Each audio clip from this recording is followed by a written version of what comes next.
السلام علیکم سامعین، 3 صفر المظفر اور 9 اگست ہے۔ خبر کا عنوان ہے مرکز نظام الدین کو صدمہ، انا للہ و انا الیہ راجعون۔ خبر کے لیے جناب مولانا خورشید عالم، امام نورانی مسجد بڑوت، جناب قاری اسد شمسی کیرانہ، جناب عبدالستار پٹھیڑ ہمارے رابطے میں ہیں۔ وہ بتا رہے ہیں کہ مرکز نظام الدین نئی دہلی میں پچھلے 50 سالوں سے خدمات انجام دینے والے بھائی اظہر پرتاپ گڑھی کا انتقال ہو گیا ہے۔ اظہر پرتاپ گڑھی کا بنیادی کام وہاں یہ تھا، وہ جماعت کی تشکیل کیا کرتے تھے، جماعت کا رخ بنایا کرتے تھے۔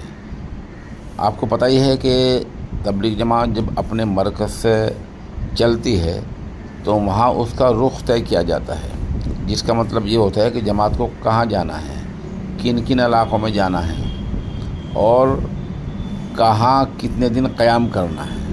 یہ تمام باتیں مرکز میں طے ہو جاتی ہیں۔ اس کو کہا جاتا ہے کہ رخ طے کر دیا گیا ہے۔ تو بھائی اظہر کا یہی بنیادی کام تھا، وہ پچھلے 50 سالوں سے رخ طے کرتے تھے اور ہمیشہ ایمان کی اور اپنے خود کے سامان کی حفاظت کی تلقین بھی کیا کرتے تھے۔ جماعت کا کام کیا ہوتا ہے وہ آپ سب کو پتہ ہے کہ جماعت کا کام